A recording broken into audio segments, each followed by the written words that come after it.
O ano de 2026 vai ser um ano decisivo para o futuro do Brasil, porque nós estamos vendo um governo federal totalmente perdido na condução da economia, uma dívida pública está saindo fora do controle, e isso significa tempos sombrios pela frente. Eu fui por inconformismo, por indignação com o que fizeram em Minas Gerais. E teve um partido que destruiu, arrasou com Minas Gerais. Será que eu preciso falar o nome mais uma vez? O maior desafio não foi ser eleito, não. O maior desafio foi tirar o Titanic do fundo do mar. Se eles não tiverem essa visão de corrigir por bem, eles vão ter de corrigir por mal. Amanhã a bomba vai explodir de novo. Muito bom. Um propósito, né? Acho que isso faz toda a diferença. Governador, queria saber como é que tem sido, né, a sua gestão, pensando, até trazendo, foi legal essa pergunta do Josué para introduzir o jeito Zema de gerir uma empresa, o quanto isso se associa à gestão pública, né? A gente sabe que essas ideias mais liberais, meritocráticas, não necessariamente elas acabam se encaixando dentro da gestão pública. Então, como é que foi para você incorporar isso? Quais foram as medidas práticas que você conseguiu implementar? Os resultados a gente consegue ver nos indicadores econômicos do estado de Minas Gerais, que conseguiram ter uma melhora, mas eu queria saber como é que foi a implementação disso tudo desde que você assumiu. Eu acho que a gestão do Estado tem uma semelhança com a campanha. Na campanha, ninguém acreditava que nós poderíamos ganhar. E quando nós ganhamos, ninguém acreditava que nós poderíamos tirar Minas do buraco. Então, temos essas duas semelhanças aí. Foram dois grandes desafios, mas o segundo eu acho que foi até maior. Nós assumimos um Estado, ô Salomão, em que a situação, eu posso te dizer, era assim, o caos. Você olhava e pensava, será que tem jeito de consertar essa terra arrasada aqui? Né? Vou te dar aqui alguns exemplos para você ter ideia.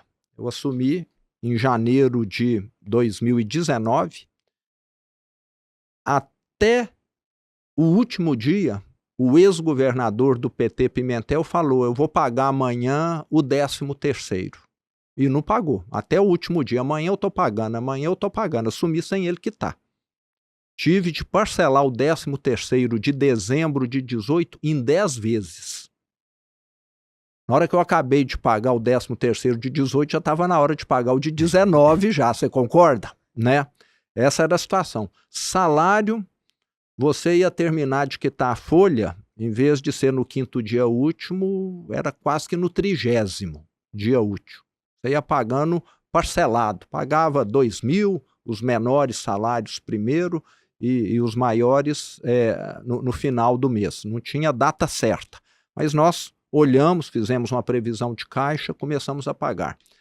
Medicamento, tinha nada. Medicamento de uso contínuo na rede pública, nada de estoque. Fomos comprar medicamento. Aí a indústria farmacêutica fala, podemos vender, mas vocês estão aqui devendo há 2 anos 45 milhões de reais, precisa pagar primeiro. Vai comprar da B, podemos vender, mas vocês estão devendo aqui 38 milhões, já tem 1 ano e meio.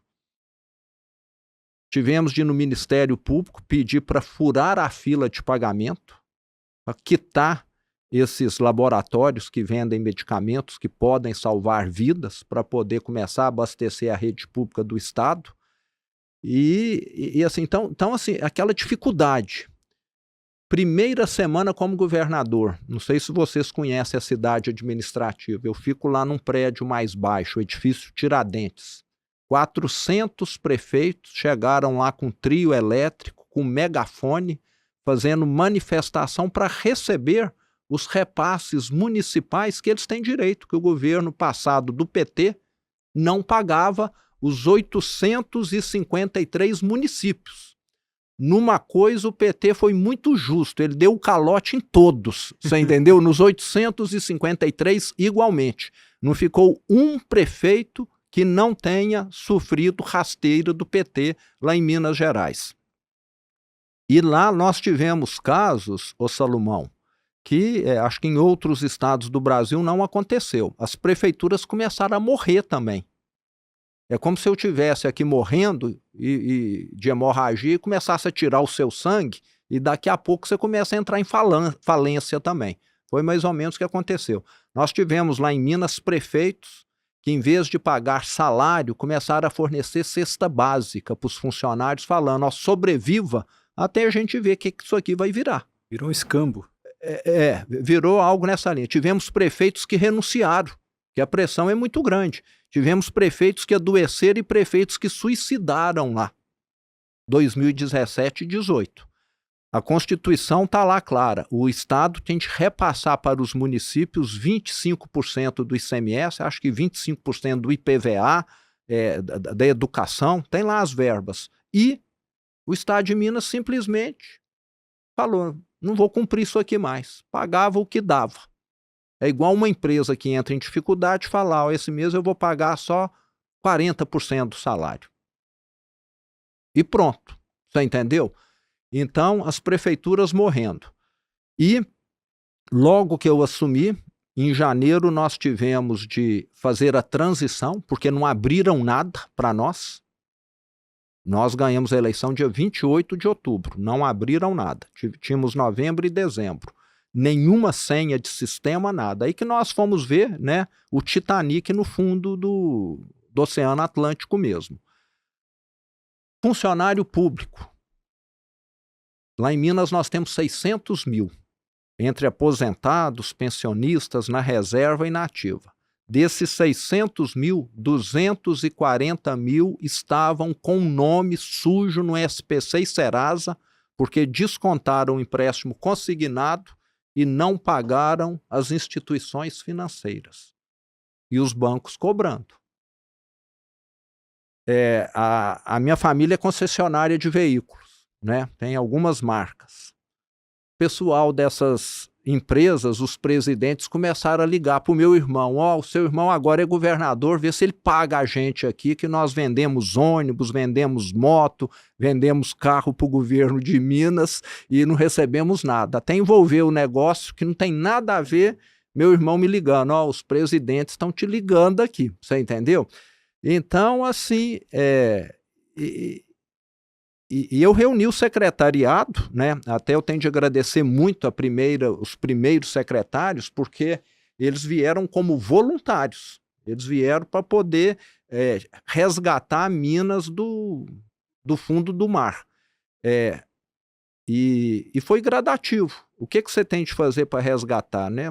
Não tem regra que escape disso. Reduzir despesas e ampliar receitas sem aumentar impostos. Para reduzir despesas, nós fomos na linha de tudo que é possível reduzir, vamos. E eu fiz questão de dar o exemplo. Eu falei, se tem alguém aqui que tem de dar exemplo, é governador. Como que o último governador procedia? Morava num palácio, Palácio das Mangabeiras. 32 empregadas, garçons, cozinheiras, maître, não sei mais o quê. Eu fui morar na casa que eu pago aluguel, falei, não vou morar em palácio. Pago o aluguel da minha casa e tenho uma empregada que eu pago do meu bolso também. Ex-governador, Palácio das Mangabeiras é no oposto da cidade administrativa. Helicóptero todo dia, para ir e para voltar. Eu aluguei uma casa perto da cidade administrativa, 20 minutos de carro, eu estou lá no meu local de trabalho. Elevador privativo. Governador e vice-governador tinham 6 elevadores privativos à disposição. 6, não é 1 nem 2 não, 6. Não sei o motivo. Desativei e desliguei todos. Uso o mesmo elevador que os demais funcionários lá do edifício Tiradentes utilizam. E por aí vai. E fiz o mesmo com secretários. Vários secretários no passado não tinham privilégios, mordomias, e eu cheguei para todo mundo e falei, ó, aqui nós temos de acabar com tudo. O Estado está falido, tem gente morrendo por falta de medicamento, nós vamos ficar aqui vivendo com privilégio, com mordomia, e as contas foram melhorando ao longo do tempo. Entre administração direta, estatais e autarquias, nós reduzimos mais de 50 mil cargos. 50 mil cargos não é pouca coisa, não. Quantas empresas no Brasil têm 50 mil funcionários? Acho que você conta no dedo das mãos. Não são muitas, não. E 2018, que foi o último ano do governo PT, o déficit foi coisa de 11, 12 bilhões. No primeiro ano do meu governo, ele já caiu para 8, com essas medidas que nós tomamos. Depois caiu para 5 ou 4, e o ano passado, pelo 4º ano consecutivo, nós já tivemos superávit, 5 bilhões de superávit o ano passado. Então nós saímos de menos 11 bi para mais 5 bi de superávit e não déficit mais. Eu levei 2 anos e 8 meses para colocar a folha de pagamento em dia. Eu fiquei 2 anos e 8 meses pagando atrasado ainda a folha de pagamento. E depois que você coloca a folha em dia, você começa a ver uma certa claridade, né, no fim do túnel aí. Mas eu te diria que avançamos muito, mas ainda temos muito o que fazer lá em Minas Gerais, mas pelo menos hoje o Estado tem as contas, vamos dizer, equilibradas. Nós precisaríamos ter mais recursos para recuperar as estradas, para fazer mais investimentos, mas pelo menos já temos uma situação controlável e não é caótica mais. Tivemos avanços muito grandes na educação, reformamos 2.300 escolas, um Estado que não paga a folha de pagamento em dia, o que você acha que ele faz de manutenção?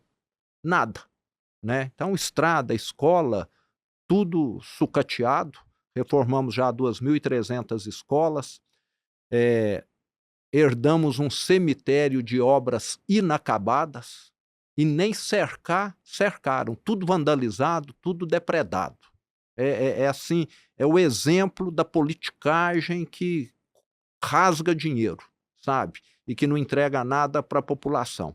Concluímos essas obras, o que não concluiu, que são 5 grandes hospitais regionais, está no caminho final aí para a conclusão.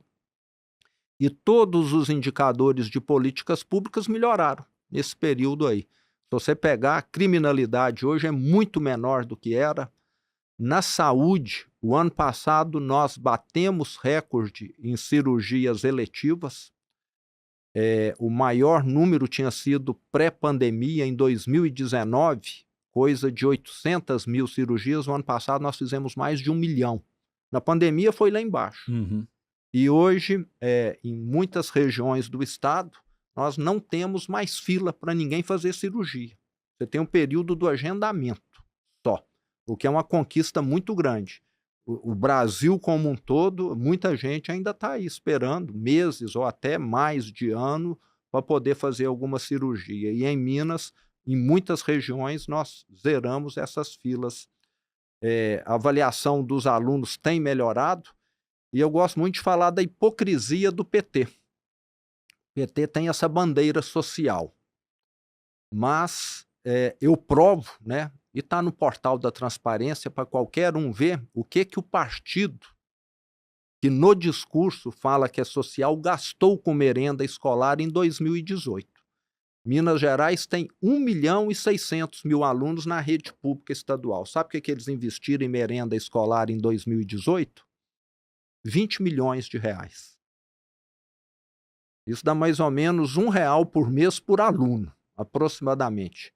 O ano passado, nós investimos 470 milhões de reais. Na época do PT lá, sabe o que os alunos muitas vezes comiam? Uma água com uns grãozinhos de arroz, que eles falavam que era uma sopa. Era merenda escolar. Hoje tem carne todo dia, tem fruta, tem verdura. E não foi por acaso que o ex-governador nem ir para o segundo turno foi, né? Se aquele homem fosse para o segundo turno, o povo mineiro estava meio que sofrendo de alguma alucinação por votar nele. Então, num ponto, eu posso dizer que a imagem do partido lá em Minas ficou assim a pior possível, porque foi uma Uhum. gestão que realmente fez o Estado retroceder mesmo.